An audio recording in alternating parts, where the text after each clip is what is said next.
Bismillahirrahmanirrahim. Assalamualaikum warahmatullahi wabarakatuh. Salam, Om Swastiastu, Namo Buddhaya, Salam Kebajikan. Perkenalkan, nama saya Mawar dari kelas A dengan NIM A321220111. Untuk memenuhi tugas mata kuliah kriminologi, di sini saya akan memaparkan tugas mengenai pertanyaan diskusi dengan tema hubungan ekonomi dan kejahatan. Nah, pertanyaan pertama yaitu apakah ada perbedaan dalam tingkat kejahatan antara daerah yang memiliki tingkat ekonomi yang lebih tinggi dan daerah yang memiliki ekonomi yang lebih rendah. Secara umum, terdapat perbedaan tingkat kejahatan antara daerah dengan tingkat ekonomi tinggi dan rendah. Daerah dengan ekonomi rendah cenderung memiliki tingkat kejahatan seperti pencurian dan kekerasan, sementara daerah dengan ekonomi tinggi mungkin memiliki tingkat kejahatannya seperti penipuan. Namun perlu diingat bahwa tingkat kejahatan dipenuhi oleh banyak faktor lain selain ekonomi seperti faktor sosial, budaya, dan penegakan hukum. Nah, pertanyaan kedua yaitu bagaimana upaya-upaya yang dapat dilakukan untuk mencegah dan memberantas kejahatan ekonomi baik dari sisi pemerintah, penegak hukum maupun masyarakat.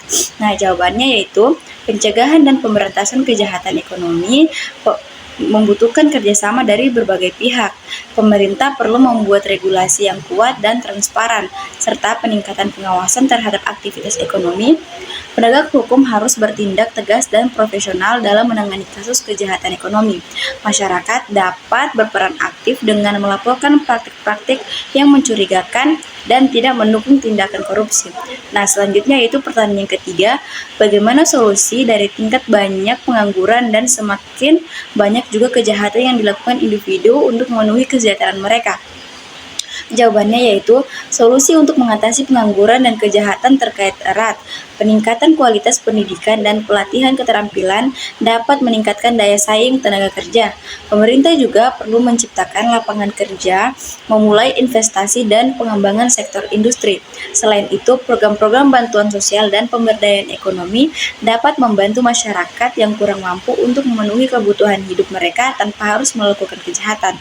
Nah, pertanyaan keempat yaitu apakah kemiskinan selalu menjadi faktor utama penyebab kejahatan? Jawabannya yaitu meskipun kemiskinan dapat menjadi salah satu faktor pendorong terjadinya kejahatan, namun bukan satu-satunya faktor utama. Faktor-faktor lain seperti ketidaksetaraan sosial, kurangnya pendidikan, lingkungan yang buruk, dan masalah psikologis juga dapat berkontribusi terhadap terjadinya kejahatan. Kemiskinan seringkali berinteraksi dengan faktor lain sehingga menciptakan lingkaran kejahatan yang sulit diatasi. Nah, dengan pertanyaan terakhir yaitu, apakah kekayaan juga menjadi faktor penyebab kejahatan?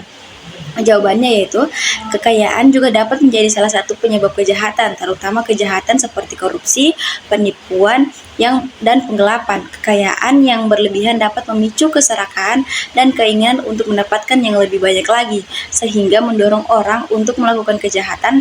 Selain itu, kekayaan juga dapat menciptakan kesenjangan sosial yang besar, yang juga dapat memicu kejahatan. Sekian dari saya. Assalamualaikum warahmatullahi wabarakatuh.